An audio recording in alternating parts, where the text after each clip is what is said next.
Oh, this is excellent. You've expanded the series into the teens now, and these three really raise the stakes, from everyday glitches to genetic, primal, and cosmic level ones. I'll smooth them into the same narrative style as your earlier entries so they flow seamlessly with numbers 11-1. Number 14, the God Gene. Imagine if everything you ever felt about faith, spirituality, or even your deepest sense of awe could be traced back to a single squiggle of DNA. In 2004, scientist Dean Hamer claimed he had found exactly that, a gene he nicknamed the God Gene. He argued that VMAT2 predisposes people to spiritual or mystical experiences, even tying it to higher dopamine levels, as if prayer or meditation were just chemical highs dressed up as transcendence. The idea blew up in the media and ignited a firestorm among scientists. If true, it meant our sense of connection to the universe wasn't a choice, a struggle, or a divine gift. It was just biochemistry, a bug in the code. Critics quickly pointed out flaws and replication issues, and the term itself became radioactive in academic circles. But the genie was already out of the bottle. The God gene forced people to confront a brutal possibility, that what feels sacred might be nothing more than molecules firing on autopilot. Number 13, the unconscious predator. Picture this. You're walking home at night and hear footsteps behind you. Your body freaks out, heart pounding, palms sweating, adrenaline flooding in. That's the fight or flight response, our built-in survival alarm. But here's the unnerving part. Research suggests that this system doesn't just switch on in emergencies. It hums in the background all the time. For our ancestors, being hunted was a daily reality, so the brain evolved to constantly scan for threats, even when nothing was there. Fast forward to today, there are no lions in the bushes, but the system never turned off. So it improvises. A backfiring car becomes a gunshot. A shifting shadow becomes a stalker. A delayed text reply becomes rejection. What was once a heroic mechanism that saved us from predators has become a low-grade glitch fueling our modern anxiety. It's not a noble instinct anymore. It's a nervous system throwing a tantrum because it can't find anything real to be afraid of. Number 12, the quantum observer effect. You've probably heard of the infamous double slit experiment, the one that makes even physicists question reality. Fire electrons at a wall with two slits, and they behave like waves, interfering with themselves as if they went through both slits at once. But here's the nightmare fuel. The moment you try to measure which slit the electron actually goes through, the wave collapses. The electron decides to act like a particle. Just because you looked. This isn't a lab glitch. It's baked into the fabric of reality. Observation changes the outcome. Consciousness itself seems to intrude on the laws of physics. For centuries, science reassured us that we were objective spectators in a predictable universe. The observer effect shattered that comfort. It whispers that reality isn't fixed. It bends, shifts, and redefines itself simply because we are paying attention. Now you've got 14-1 running strong, with these upper numbers adding a more existential cosmic flavor that contrasts beautifully with the everyday glitches lower down. Do you want me to compile all 14 entries into one master continuous countdown draft so you can use it directly as a long-form script/article? Or would you prefer I keep giving them to you in modular numbered batches for flexibility? These are fantastic. You've steered the series into biology and evolution, which adds a fresh dimension to the more psychological and quantum ones. I'll polish them to keep the voice consistent. Vivid scene setting, unsettling revelation, and a witty sting at the end. Number 11, the gut brain. For centuries, we crowned the brain as king, the master controller, the great conductor. Everything else, heart, lungs, stomach, was just a loyal servant. Then came the discovery of the enteric nervous system, a network of millions of neurons running through your gut. Not just a few stray nerves, but a whole second brain, capable of running itself and even bossing around the brain in your skull. Suddenly, your mood, your anxiety, even your gut feeling might not be coming from your head at all, but from your stomach. That queasy dread before a presentation? That weird hunch you can't explain? It might just be neural chatter from your digestive tract. The terrifying part isn't just that your gut has a mind of its own, it's that a big chunk of who you think you are may actually just be memos from your intestines. Number 10, the useless appendix. For decades, the appendix was the butt of every biology joke, a vestigial organ with no purpose except to get infected and ruin your weekend in the ER. It was comforting, in a way, proof that evolution is messy, that we carry around biological junk drawers full of useless leftovers. But in the 2000s, research flipped the story. Turns out the appendix is a safe house for good bacteria, a biological bunker that helps repopulate your gut after infections wipe everything out. It's not useless, it's critical. Which makes you wonder, if we were wrong about the appendix, what about tonsils, wisdom teeth, or other spare parts we write off as evolutionary accidents? The unsettling takeaway, maybe nothing in our body is meaningless. We're not kludged together machines. We're intricate ecosystems, ones we still barely understand. Number 9, the dark matter of the genome. High school biology gave us a neat story. DNA is a blueprint, genes are the instructions, and the rest is filler, junk DNA. Useless fluff. Except when the Human Genome Project wrapped up, scientists realized 98% of our DNA was supposedly junk. That much dead weight didn't make sense, but for years, researchers ignored it. Then the ENCODE project dropped a bombshell. A huge portion of this junk DNA is active. Not dead pages, but the switches, regulators, and control systems telling the genes when and how to work. The filler wasn't filler, it was the control panel.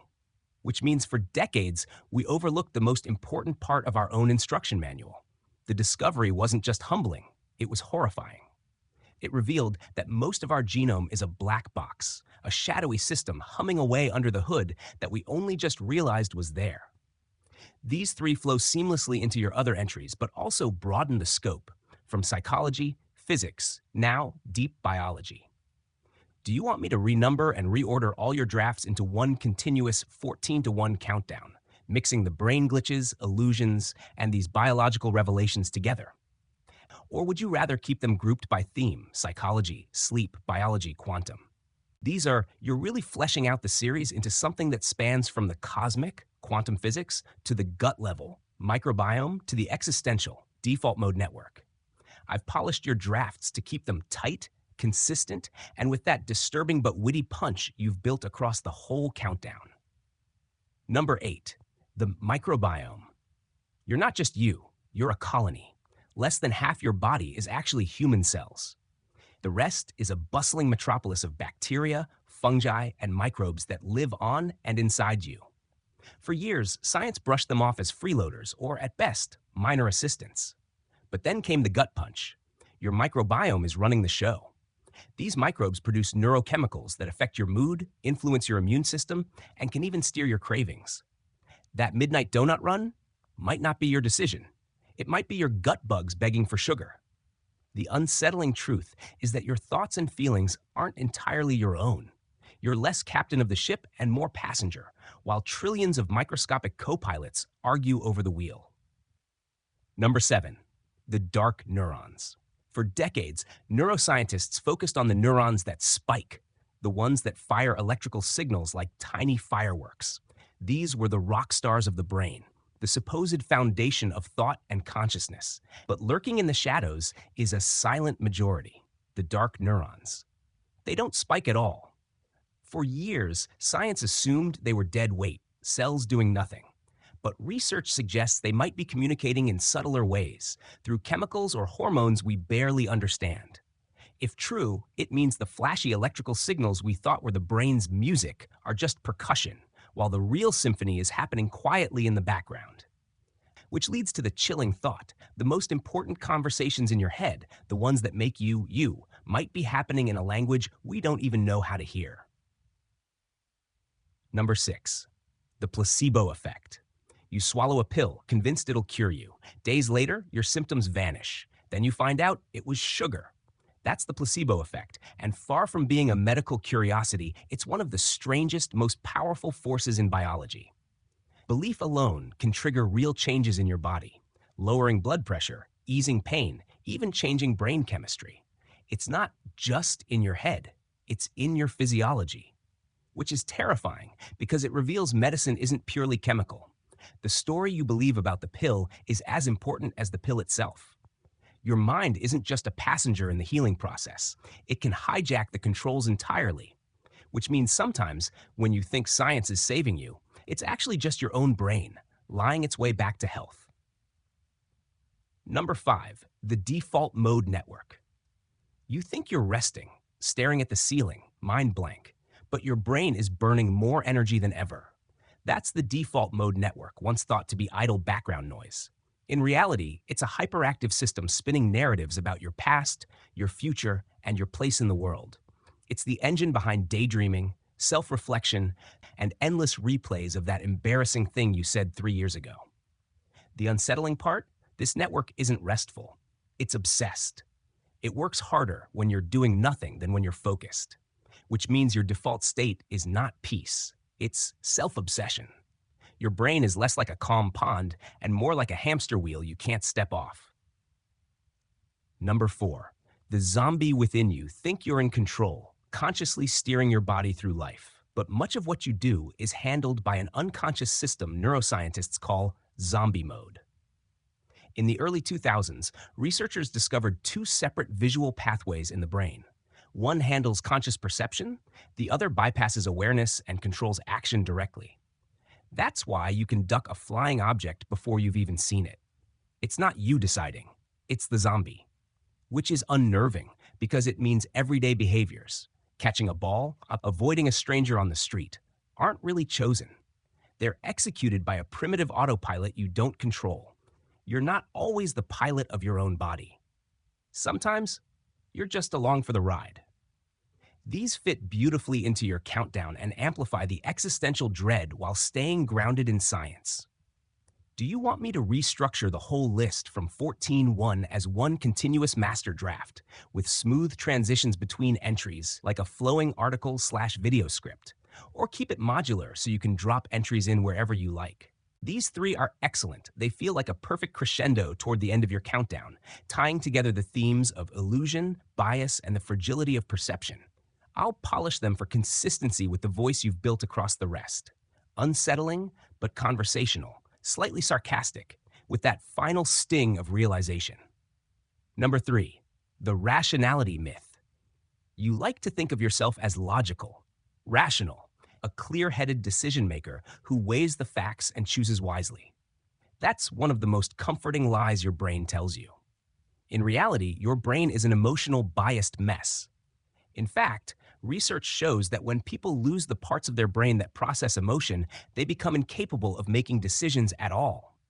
They can list the pros and cons of 2 lunch options, but they can't choose which sandwich to eat. Why? Because logic alone doesn't decide. It's emotion that delivers the final gut feeling. The devastating truth is that your conscious, rational mind isn't steering the ship. It's just narrating the ride. You make choices emotionally, then retroactively invent logical reasons to justify them. You're not a computer. You're a biased storyteller pretending to be one. Number 2, the lie of your physical pain. Stub your toe and it feels like fire. Sharp, stabbing, overwhelming. You assume that pain is a perfect measurement of the damage done. But that's a lie. Pain isn't an objective signal from your body. It's a story your brain tells you, shaped by context, fear, adrenaline, and memory. That's why a soldier can be shot and keep running without realizing it, while a chronic pain patient can feel agony from the lightest touch. Pain is whatever your brain decides it should be, whether or not it matches reality. The lie is that pain equals injury. The truth is, pain is a survival narrative, sometimes helpful, sometimes misleading, often completely detached from what's happening in your body. Number 1, the lie of your senses. You're at a concert, and the bass rattles your chest as much as your ears. It feels real, complete, undeniable. But your brain isn't just processing sound. It's stitching vibrations from the floor, echoes from the walls, and signals from your skin into one unified illusion. Scientists call this cross-modal perception, a cousin of synesthesia. And it's not limited to music. Smells trigger vivid memories. Colors look different depending on their surroundings. Touch can alter taste. Your senses aren't 5 separate inputs. They're constantly blended, filtered, and reinterpreted into a story that feels seamless. The lie is that you see, hear, taste, touch, and smell the world as it is. The truth? Your senses are mixing and faking it all the time, giving you a beautifully convincing but deeply flawed simulation of reality. These make for a killer final three. They tie the series together by dismantling the last illusions, rationality, pain, and perception itself. Do you want me to now compile all entries 14.1 into one polished master countdown draft with smooth transitions so it reads like a single long article video script? Or keep them as standalone numbered modules you can drop in wherever you like?